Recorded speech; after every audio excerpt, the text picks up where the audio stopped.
away we go. Cool. Well, hello everybody, and welcome back to our Wisdom and Wanderlust Wednesday webinars. Lots of W's there. My name is Michael Bennett, co-founder of ExplorerX, and on behalf of the entire ExplorerX team, both here in the States and around the world, I want to welcome you to tonight's event. For those of you that are new to the ExplorerX community, we are a Seattle-based travel company. And not only do we plan extraordinary experiences around the world, but I think what makes us really unique and really special is that we really do our best to invite and inspire and guide all of our travelers on an equally powerful inner journey of learning and growth, of exploration and discovery, and really do our best to support you. And again, not only having a great outer journey travel experience, but really using that as a tool for rekindling your curiosity, for unleashing creativity, and ultimately, taking courageous action in our lives that create change, not only for us, but for our communities, our friends, our families, and really the world at large. So you can learn more about what we do on our website, explorer-x.com. And of course, you can always contact us at travel@explorer-x.com. But for now, welcome and thanks for being here tonight. We love the challenge of providing travelers with a really in-depth and exclusive travel experience and giving them access to some of the most well-traveled destinations around the world: Australia, New Zealand, Ireland, Italy, and others. But we really pride ourselves as well in giving access to some of the people and places that are a little bit further afield. And honestly, it's really hard to find a place that's further out there and more unique than Mongolia. If you're looking for a fly-in flop vacation where you're sitting under a pineapple tree reading a book, like, Mongolia is not your place, right? But if you're looking to explore one of the more remote and wild destinations on Earth, to connect with nature in a really powerful way, to be embraced by the warmth of these nomadic people, then I think you'll really like Mongolia. I think you'll really like connecting with Bagi and our friend Batar tonight. So with that said, tonight we do have the great pleasure of speaking with our good friend Batar from Mongolia. If I slip and say Bagi, I apologize. We know him as Bagi. We're going with the more formal Batar tonight, but he's Bagi to us. If I slip, I apologize. Batar was born and raised in Mongolia. Started out as an avid traveler and eventually turned that passion for travel into a profession. He fell in love with snow leopards at first sight and has really made it his specialty over the past 5 years to help and support travelers in tracking and seeing these snow leopards. He's got a great interest in not only hiking and horseback riding, but photography, history, kayaking, motorbiking. You'll see his passion and his energy come through in our conversation this evening. And if you have a chance to visit Mongolia and connect with Bagi, it is probably impossible to have a conversation that's shorter than 2 or 3 hours, because he's just such an intoxicating and exciting and thoughtful and everything guy. So Bagi Batar has led a number of expeditions into the Mongolian backcountry beginning over 20 years ago, and his love for nature and respect for the mountains and his country are extraordinary. So we're thrilled to have Batar here with us tonight. Before we hand it over to Batar, I want to give our team a chance to just quickly say hello and introduce themselves, so that if and when you plan your trip to Mongolia, you get a sense of who you might be working with. So Robin, do you want to say hi? Sure. Hi, everyone. My name is Robin. I'm a custom travel designer with the ExplorerX team, and I also help with the small group journeys. I have a background in both international and domestic US-based trip design, and I live in Bozeman, Montana. Hi, everyone. I'm Amanda. I specialize in our small group journeys, managing those, and also help Robin with some travel design for our custom journeys. I've been in the travel industry for the last 15 years and love what I do. And I am based in the Seattle office. Hi there, I'm Sienna. I am the travel design and operations specialist for ExplorerX, and I am also based in Seattle. Cool, thanks everybody. Before we hand it over to Batar, just a couple quick housekeeping items. First, we are going to do our best to keep this to about an hour. There will be time at the end after Batar's presentation to get into some Q&A. So stay tuned for that. We are recording this, so it will be available afterwards. So if you are not able to stay for the entire thing, or you want to share it with some of your friends and family, you're able to do that. We'll send you a link probably tomorrow at some point. If you have general questions throughout the discussion and presentation tonight, please use the Q&A box at the bottom of the Zoom dialog box that's popped up here, and then we'll take those questions at the end. If you do have specific questions that are more timely and you need them answered more immediately, just please hit the raise your hand button, and then one of us will take that question at that time. And there will be a trivia question at the end where the winner will get a really awesome Explorer X branded Yeti tumbler. So again, it's at the very end, so stick around if you can. And then again, as I always say, bear with us. This is technology, and Wi-Fi can be unpredictable, and operator error is almost inevitable. So if we do screw up, apologies in advance, and thanks for your patience. So with that, I'm done. I'm going to hand it over to Batar and let him take it over for the rest of the evening. Hello, everyone. And it's 8 o'clock in the morning in Mongolia, in Ulaanbaatar.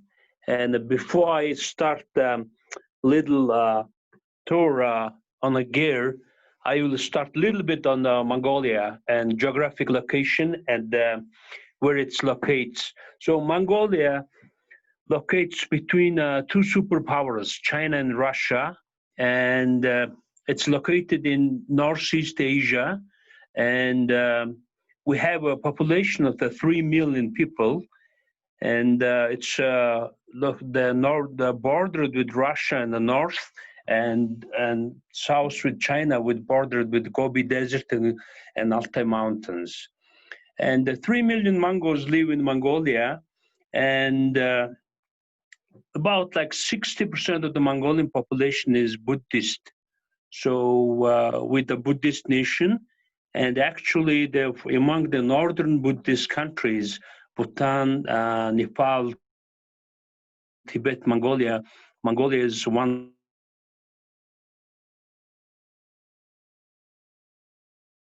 democratic Buddhist creed, which probably and has a lot of similarities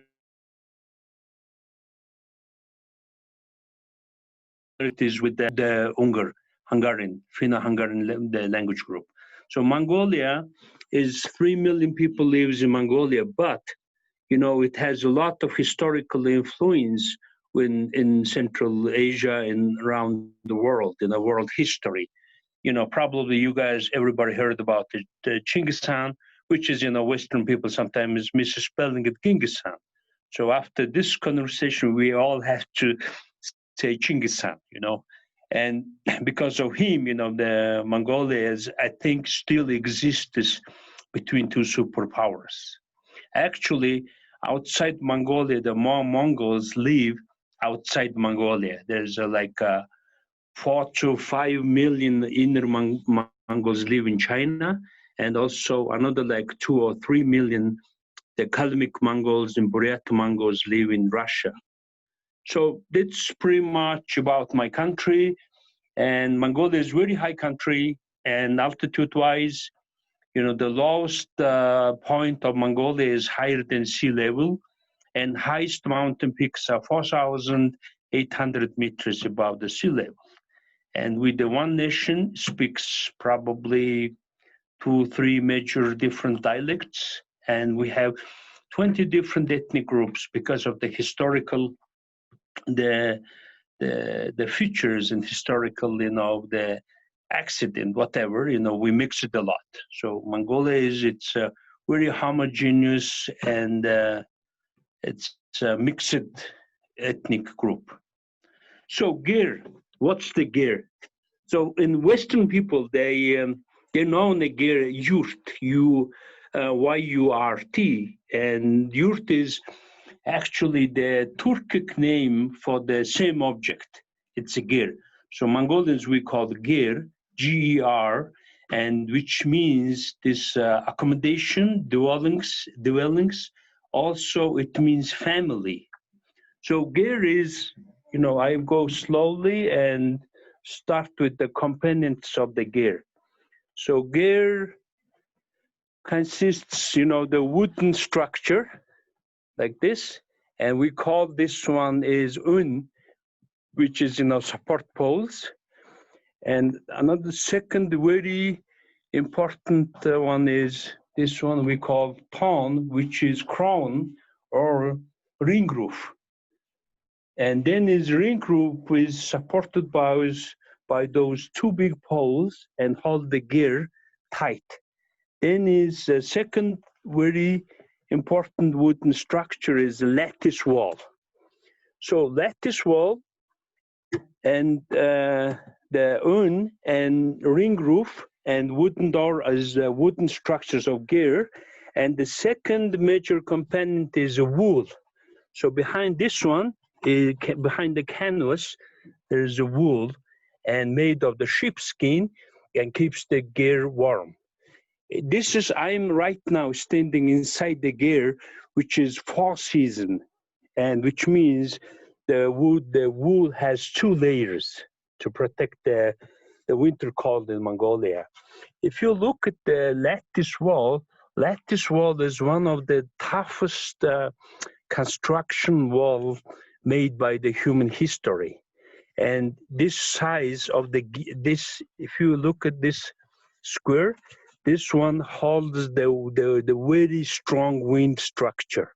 So when Mongolians, make the gear, if you look at, see this, the leather, piece of the leather, this piece of leather is made of the raw hide from the camel. Because camel hide, when it's dried out, it's tightened up, and then camel hide lasts longer than any other animal hide. So this is very typical gear, and size of the gear depends on how many lattice wall sections it has. So this gear right now, I'm standing the 6 wall gear, which means, it has six piece of the lattice wall sections. And, the gear is, for Mongols, it's, of course, it's accommodation and apartment, whatever the practical purpose. But for another important thing for Mongols is gear has this spiritual energy and spiritual meanings. If you look at this ring roof, see, I told you Mongols are a Buddhist country and Buddhist people. This represents one of the symbol of the Tibetan Buddhism, which is, the endless, the wheel of the Dharma, or wheel of the law. So 8, bars, which represents 8 right way of the Buddhism and stuff like that.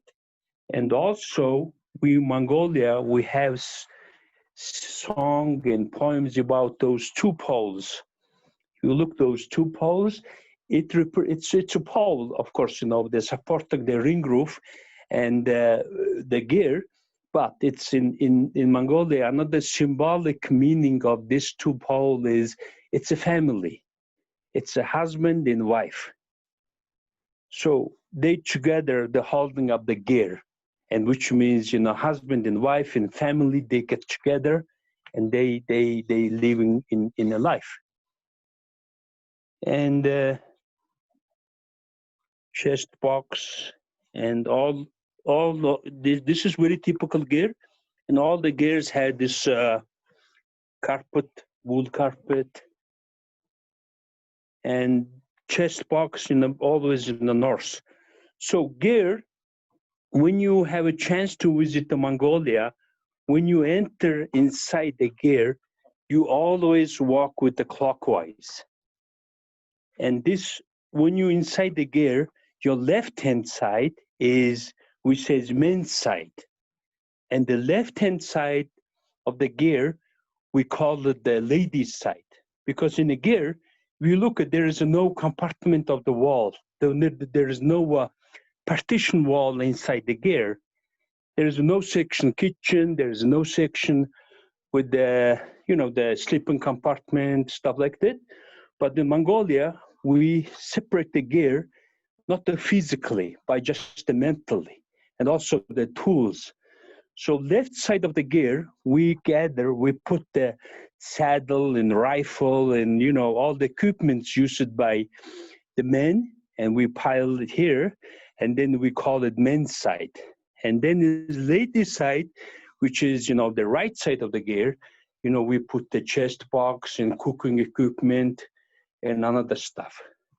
So when you come inside the gear, walk clockwise and sit and like this, and this is in a gear. So if you look at this, is pretty normal size of the gear, but how much room it has. The nomads, they figure out and invented the circle has really great, the dimension to keep these things and also space. Another thing I would say about the gear is, gear is, it's accommodation. We human being, when we live inside the houses, we separate ourselves from the nature. When you live inside the gear, you can hear the noise of the nature, wind and sun, all kind of the nature noise. So that's why the gear is much closer to the nature. And another thing is the light and air circulation. When air comes from this ring roof and comes from the door, it makes this whole air circulation, and it makes very nice, the sleeping air. In Mongolia, in each one, every Mongols, we like to, once a while, we like to go out and to sleep in a gear. It's like, for us, it's like a refreshment. And once I'm talking about the light and natural lighting inside the gear, there is one light comes from the ring roof, and early time, right now we have this, whatever universal time, but the early day we used to have a gear time, which is, sunlight when hits the north side of the gear, and it's 2 hours about. So when we divide the gear into like 12 hours, and it's divided into like 6 zones. So Mongolia, we still like talking about like when you're making some appointment with someone, we always ask, is it gear time or is it universal time?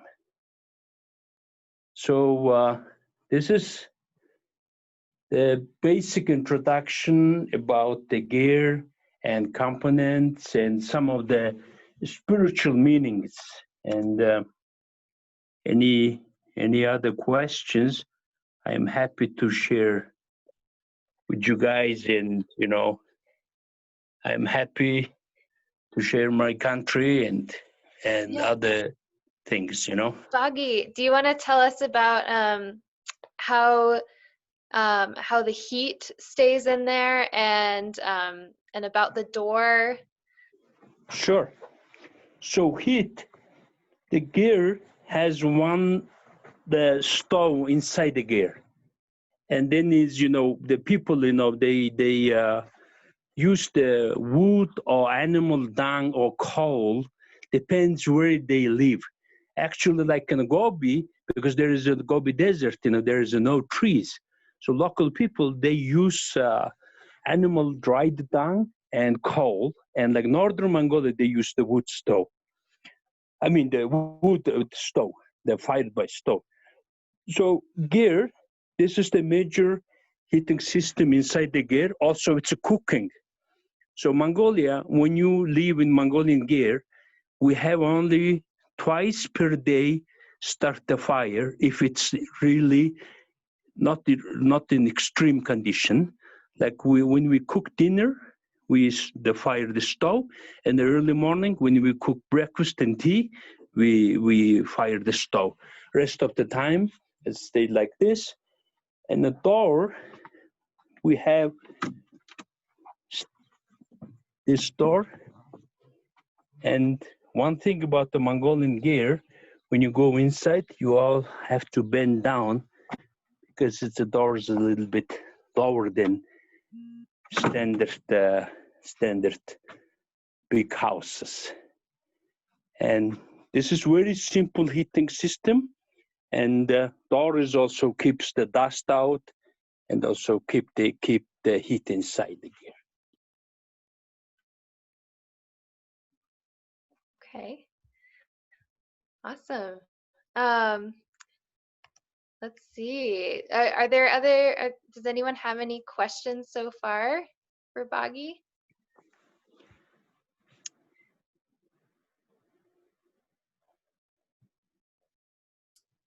Boggy, I got a question for you. Sure. How many people in Mongolia actually live in the Gurs? It's a very good question. I think, that the Mongolia, we have 3 million people, and used to be 26% of the population is nomads. So among those 3 million, 26% of the people lives in a gear. Then we have Ulaanbaatar, we have Gur district, which is like suburb of the Ulaanbaatar. The people, instead of living in houses in city, they set up gear inside their property and live in a gear. Because the main reason of the gear to live in a gear is, first of all, it's very low cost. Like this size of the gear, this is a little bit fancier. We ordered especially because of the window, stuff like that. But same size, the 6-wall section gear, same size, not that expensive wooden structure. I mean, there's a little cheaper wood, another thing. Like very humble gear is probably nowadays about like 1,800,000 tugruk, which is about $800 one gear. So people buy those things and live. It's like Mongolian newly married families, instead of they paying this very high mortgage, they buy the gear, and it's like Mongolian traditional mortgage. It's very low cost. And so let's say 26% of the population lives in gear, and another, I think at least 200 or 300,000 people lives in a gear in suburb areas of the cities. So my guess is maybe like 1/3 of the population lives in a gear. And we here we buy our starter house. People there buy a starter gur, and then will they upgrade to a bigger one, or will they just buy a home? Either way. Some of them goes for the apartment, some of them goes for the house, some of them they upgrade their gear. Nowadays we have so high-tech gears. So you can have the 2 gears attached together, and one gear is a bathroom in the shower. And also some gear has infrared heating system on the floor. But it's all those high-tech gears only in city. In the countryside, in the nomads, they still live in humble gears because of the practical reason. When they move for every season, they have to, put in a pack of the animals, back of the animals, and also the back of the truck. So, but high-tech gear is in Ulaanbaatar, And we have saying, don't forget, whatever, you rich or you whatever, you politician, don't forget your grandmother born in a gear. Because the Mongolia, the healthcare system, the public healthcare system is introduced it after World War II, which is 1940s. Before this one, everyone gave a birth inside the gear, you know. So gear is, for us, it's like it's a big part of our tradition, you know. Augie, I got a couple questions coming in here from the participants. In the traditional gear, what are the toilet or the bathroom facilities like? Oh, they in goes and outside. The tradition is still in the countryside because Mongolia is very dry. So, you know, the field toilets, you know, dig little hole and, you know, has a little shelter to hide behind. That's all. And Mongolia, and it's because, you know, we never had the big village and big cities until World War II comes out. I mean, after the World War II, Soviets came and developed the cities because of the they need to mine all these Mongolian properties. That's why. So until this one, but you know, inside the city, when people who lives in the gear, they have this wooden toilet or proper sewage toilet outside somewhere. And for for those folks that end up traveling with us to Mongolia, they'll have an opportunity to stay in a gear. Mm-hmm. Yeah. They two, have the proper toilet. and they have a proper toilet next to the gear. So we will set up, you know, Explorer X Team Mongolia. We got some field toilet solution. So we put outside the gear with the, so make sure the dogs don't go there. And, you know, the privacy, another thing I should mention about the privacy in the gear. You know, I mentioned there is no separation, there's, you know, wall inside the gear. So let's say in the back, there is the father sleeping, there is a mother sleeping, and the kids, you know, they sleep on the floor, on a mattress. So for the the point of view, it's very unacceptable because its privacy is for your culture is very big thing. But Mongolia privacy is different. So in Mongolia, that's why the family, gear means family. So it's one thing. And that's why Mongolia is very family oriented. Sometimes it's good and sometimes it's not good. You know, sometimes it's good, not good for the corruption guys. Because, you know, they're all family, you know. If police caught, you know, police is probably uncle of this guy and let them go, you know, something like this. So anyhow, so when you grew up in a gear, you feel so close each other. You can feel the same feelings of all the family members. If you live in separate walls, you know, like house, you don't feel whatever other person feels. So that's why the Mongolians is very much family oriented and you know, it's like almost like sometimes too much, you know, like very closer, you know. But of course we grew up, you know, the one girl like this, you know. So Buggy, we got another question that came in here. Sure. It says, so if they were to come to Mongolia, what would they do? Where would they go? Like, what do you normally recommend? Knowing, of course, that everything is custom designed based on interests and those things. But what is sort of a traditional travel experience in Mongolia? Mongolia, the traditional travel experience is riding horses. And, you know, because, you know, Mongolia is one of the few countries left in the world use horses as a practical reason.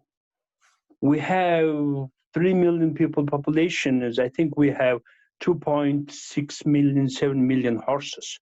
So almost like every one person has one horse, you know, something like this. And I think the traditional travel experience in Mongolia is riding horse and feel the nature and feel the wilds of Mongolia. And it's probably when I heard a lot of people when they travel in Mongolia, it was like they got feelings probably like American planes used to be like 200 years ago, something like this. You know, you're riding horse and there's no fences, no sign of the infrastructure. And, you know, you and nature and your horse, and that's all. So that's very much. Then is because of the distance, because of the vastness of my country, second travel experience is driving car. You know, because of it's too big between the sites. Let's say you go to one side, it says probably Genghis Khan's historical site. Then as you go to next one is natural site where the Argali sheep and mountain goat, and maybe it takes I don't know, 200, 300 kilometers. Mm-hmm. So that's why Mongolia is the traditional basic travel experience is riding horse and driving overlanding, you know. But of course, there are so many things you can do, like nature lovers, you know, like who wanted to see their elusive animals like snow leopard, you know, there's gobi antelopes, you know, stuff like that. And there's also for the people who just wanna relax inside the gear to run away from this, you know, the run away from this industrial world. It's a perfect place. Yeah. You know, actually, Mongolia is really good place hide. Doesn't matter which reason. So right now we have 0 COVID cases. You know, it's all transferred, not the domestically. Yeah. So, yeah. Good point, Buggy. Buggy, I got a couple more questions coming here. Sure. One, say more. I mean, we mentioned at the beginning that you're a passionate snow leopard tracker. Can you say more about what that experience is like, what experiences you've had, and then what experiences a traveler might be able to have? Yeah, of course, you know, the both of us, from my client and me, is we excited to see them last moment. But it's not that easy because of the trekking. Because, you know, those guys live in a very remote mountain and isolated. It's not remote, it's isolated, and the trail is very challenging. So, you know, but you have a good base camp. Once you have good base camp, people have confidence because they know where they're going back end of the day. So every day we hike up, maybe steepness of, I don't know, it's maybe like 20 to 30 degree steepness, and going up like 4 hours up and another 3 or 2 hours down. And then as we follow the footprints. And then there's so many tracks there. It's not only footprint.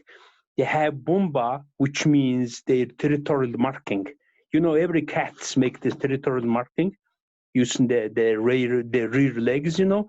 And then is the droppings. So those are 3 major. And also they have this special glance type of things. They spray this special glance on a flat rocks.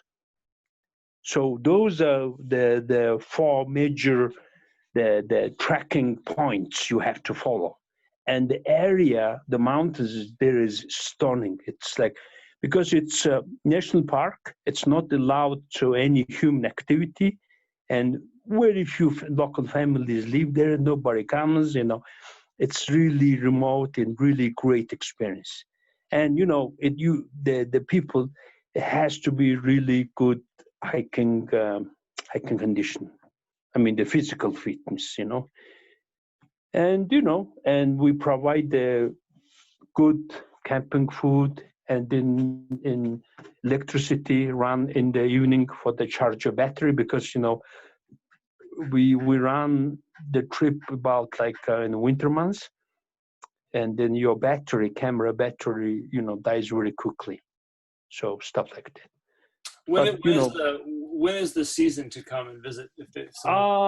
It's October to April, but we avoid to make it on end of the January to end of February because they're mating season. We don't want to disturb them, and then as you can watch them in March and April. October and November, December is always good time because they're hungry, which means they're more active. The cats, they mostly like to sleep in all day and comes out at night. But in October and November, because they're hungry, they run a lot. They travel, you can see their footprints everywhere, And amazing animal. Once you see it, it's really, in Mongolians, we call Irvis, and local people call it the king of the mountain. So it's really, they king of the mountain, spirit of the mountain, Once they see the human, they're not afraid. How big are they? They're pretty big. I would say, including the tail, probably 3 meters long. Tail itself is maybe like 80 or centimeter or 90 centimeters, maybe 1 meter, at least. Pretty big. I think the third largest cat in the world. I think the biggest one is the Siberian tiger, then African lion. I think the snow leopard goes in third by size and by its body, volume, whatever. I heard there is, because it's a very elusive and the not well-studied cat. And I heard there is something like, the 4,000 to 6,000 left in the world in like 11 countries in the world, including, countries in Himalaya and some mountains in Kyrgyzstan, some mountains in Kazakhstan, some mountains in Russia. Mongolia has the highest population of the snow leopard now. So we're estimating something like up to 1,500, up to 2,000. But this is all like kind of like prediction numbers. No one really knows. But nowadays, they have technology and it's getting better to have accurate numbers. Similar-ish question in terms of wildlife. I've got a couple questions here about the Eagle Festival. Sure. So one, is that something that you can help arrange people if they want to go and experience that? And two, I guess generally just say more about that experience in general. Yeah. So Eagle Festival is started almost like 18-20 years ago. It's gathering of the local eagle hunters I think now they have two, one in March, one in October. But this is like, I'm talking about provincial. Then another small ones, like local guys, if they don't make something, they always gather. It's like you play in soccer, we have, you call your friends, let's play outside, so they bring the eagles and let's get together, And country was, I think, statistics like 240 eagle hunters in Mongolia. And all of them in, maybe 99% of them in Bainulgi, which is far west Mongolia, and Altai, the Kazakhs. And so they gather twice, maybe 3 times per year. And, they show their techniques of how they train their horses and also how they train their eagles. The falconry in the world, mostly on foot. Falconry is big in UK, in some part of Scotland, and some part of Spain, also in falconry in Arab country. In Dubai, they use, Lexus 470, But Mongolia is only the last falconry guys. They use horses and eagles. It's not on foot. So and also most of the countries, they train hawk and falcon. And, sometimes they train another little birds, but biggest bird is, the human history train these golden eagle, which is our guys. And so if someone were to come to Mongolia, would they have a chance to not just attend this, but actually sort of engage? Would they have a chance to try to hold the eagle on their arm or engage in some way? Yeah, it's possible.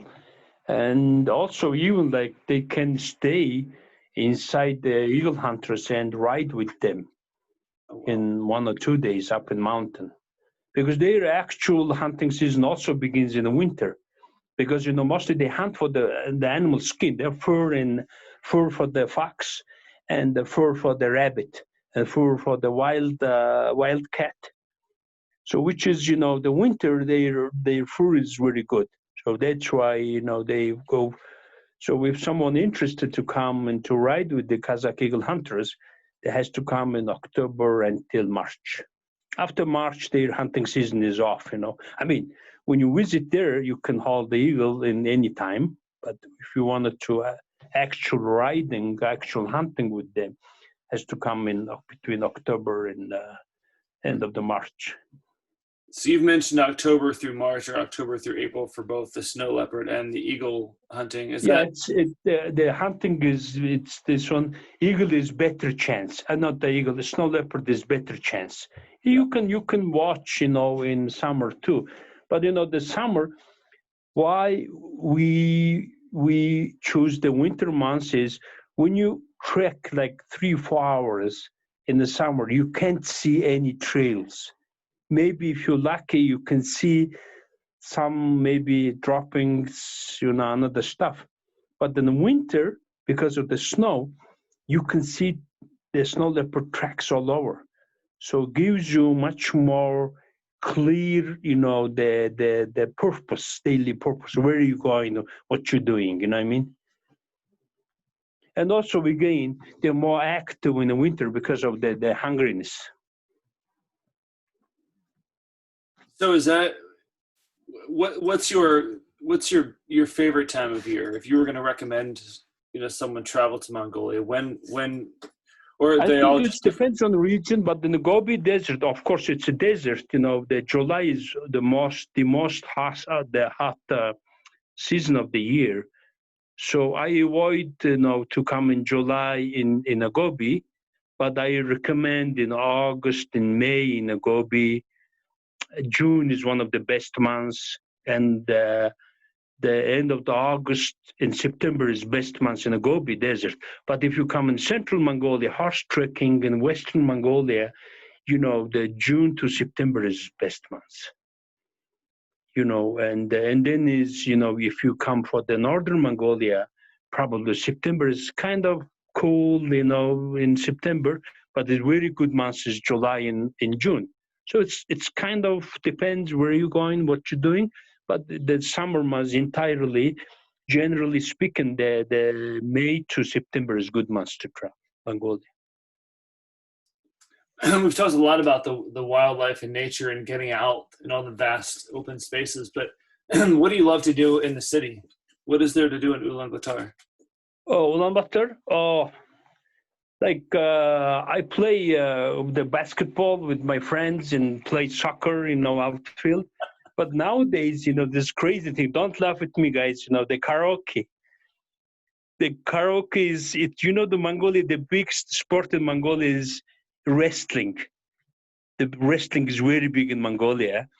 But now I would say karaoke is becoming a nationwide biggest popular sport. So many karaokes, and Ulaanbaatar is a big fast developing city because of the mining resources. All these big, the mining companies, they have office in Ulaanbaatar now. So it's very fast developing, and you can find anything in Ulaanbaatar. Whatever you can find in Seattle, I'm pretty sure 90% in Ulaanbaatar you can find them, I bet you can't find shop in Ulaanbaatar. I don't know. And Ulaanbaatar is very dynamic, young city. It's kind of interesting, if you walk in the center of the Ulaanbaatar, it's like very cosmopolitan, very dynamic town. Then as you walk another like 30 minutes, go to Ger district, you can find, traditional way, it's kind of different, like you back to the like mid of the 20th century, something like this. Yeah, Boggy, can you talk a little bit about the throat singers? Okay. So throat singers is, it's a traditional, the traditional folk singing type. So throat singing is actually after very hard training, they use a human organ as a musical instrument. So which, the three organs, they have to cooperate and make this very unique sound. The chest and also nasal, and then there's also tongue, mouth, and teeth. And they make very special sound. There is like kind of non-proven the saying and talk about the throat singers, how it started. Nobody knows. But a lot of people, they believe, the human, they imitated nature sound, because a lot of time you can hear the wind sound from the throat singing. And, the fresh river, they're flowing down from the Rocky Mountains and stuff like that. So human imitated those natural sounds inside the cliffs and mountains and tried to imitate, and then invented it. Also, another thing is, during the Genghis Khan time, we had the Genghis Khan built, the largest land empire in the human history in 1200s. So during his time, it was like kind of like secret communication between the high-ranking generals, like some signal, whatever. But I mean, none of those is non-proven. But I'm very sure this was like some kind of the communication, based on natural sound.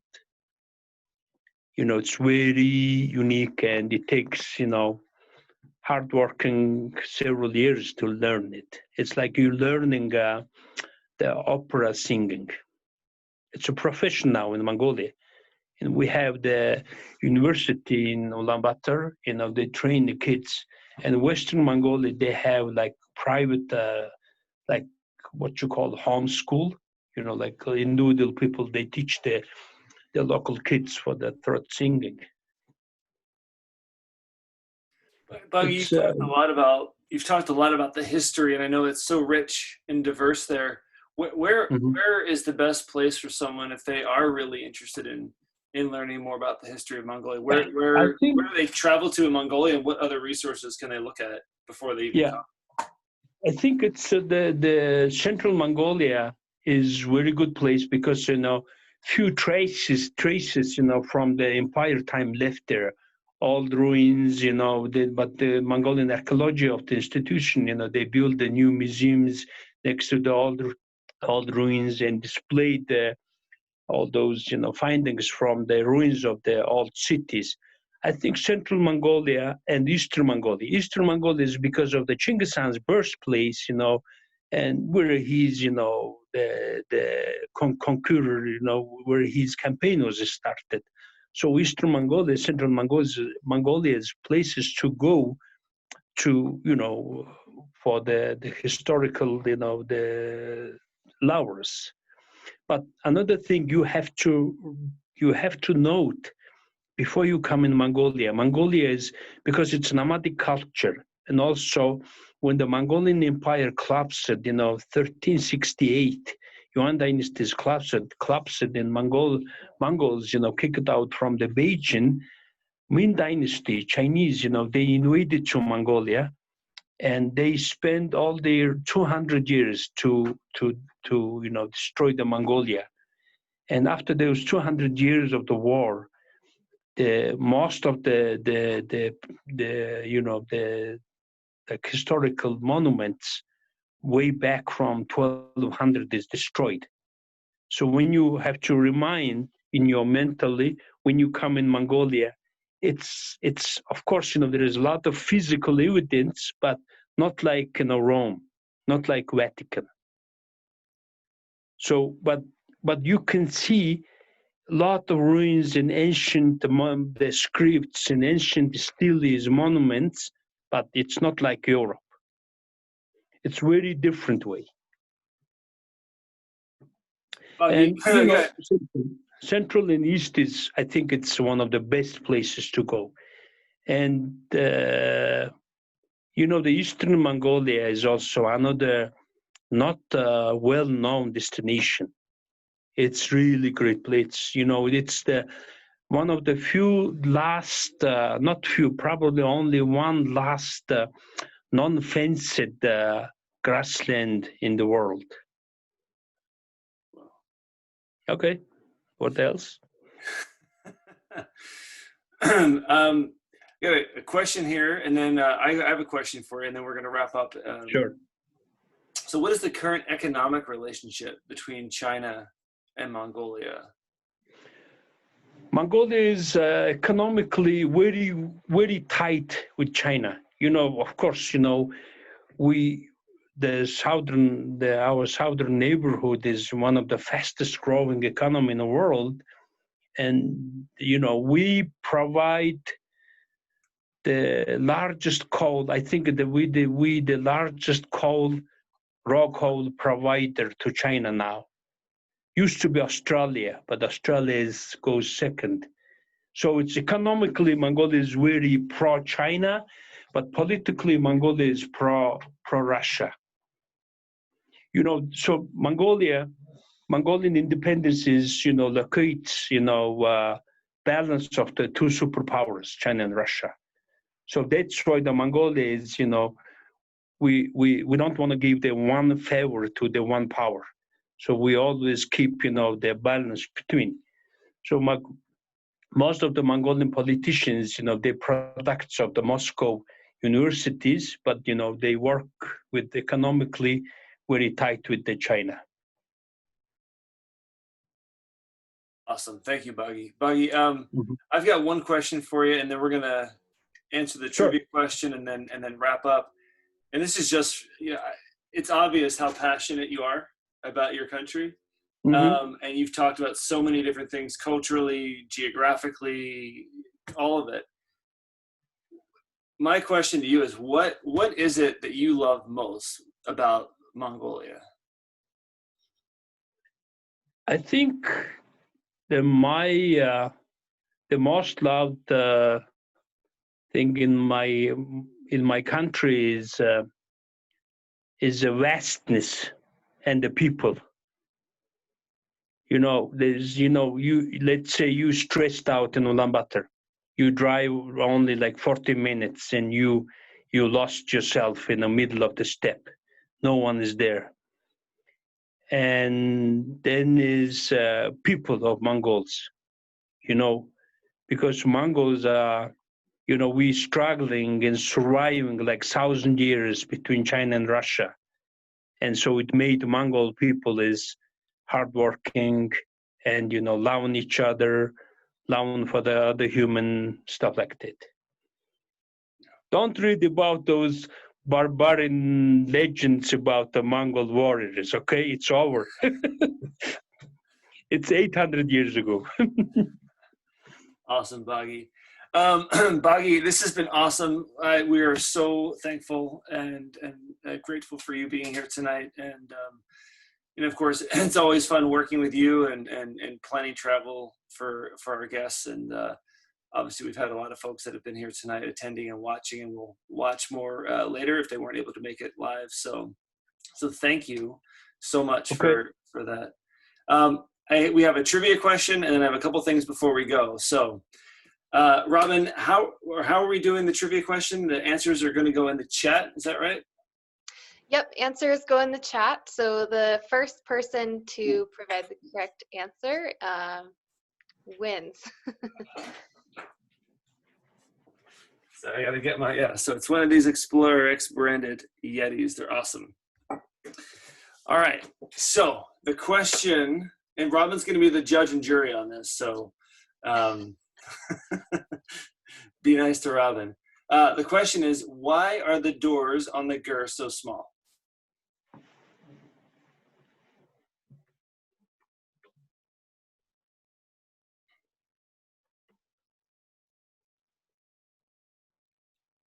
Okay. A couple answers coming in here. Yeah.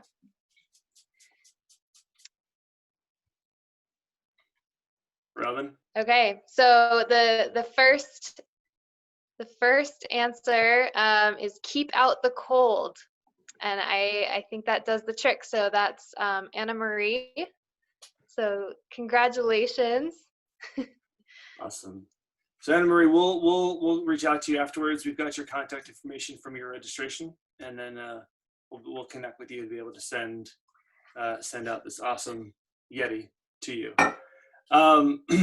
Okay, guys. Before we wrap up, a couple things moving forward. One, we're working very, very closely with Boggy to plan a small group journey to Mongolia next year. So Amanda, we're looking at July. Is that correct? June. Sorry, Yes. June of 2021. So Yep. we are still putting the finishing touches on that. We should have that hopefully in the next month or so. If you want to learn more about that, stay tuned. Stay on our list of people that we notify as soon as that's ready. There's a couple things you can do. One, you can go to our website, and under small group journeys, you'll see a list of all the trips that we're planning for next year. If you click on the Mongolia one, you should be able to submit a little inquiry form so we know that you are interested in learning more about that one. You can also email us, mongolia@explorer-x.com, and then we'll get that as well. And then we'll be able to put you in touch with Amanda, who's managing our small group journeys, and she'll be able to give you more information when that's available. Next Wednesday, we're doing 11 o'clock in the morning Pacific time for our Wisdom and Wanderlust Wednesday. And next week we're going to Portugal, which is a destination that is also near and dear. And I had a chance to visit this past November, and it was, it blew my mind. So we're really excited to share that with you and introduce you to our team in Portugal. Again, if you have questions specific to Mongolia, if you want to connect with Boggy, email us at mongolia@explorer-x.com. If you have general questions about ExplorerX, who we are, how we work, how you can travel with us, travel@explorer-x.com. Again, you can always learn more on our website, so explorer-x.com. And you can follow us on social media at GoExplorerX. So once again, Boggy, thank you so much, man. This was awesome. It's always great to see you and to chat with you. Bairta. Bairta is Mongolian meaning goodbye and see you. Say it one more time. Bairta. Bairta. Mm-hmm. All right, I probably butchered that, but awesome. Thank you, Bobby. Thanks very much. Thanks very much, everybody, and we'll look forward to seeing you next week.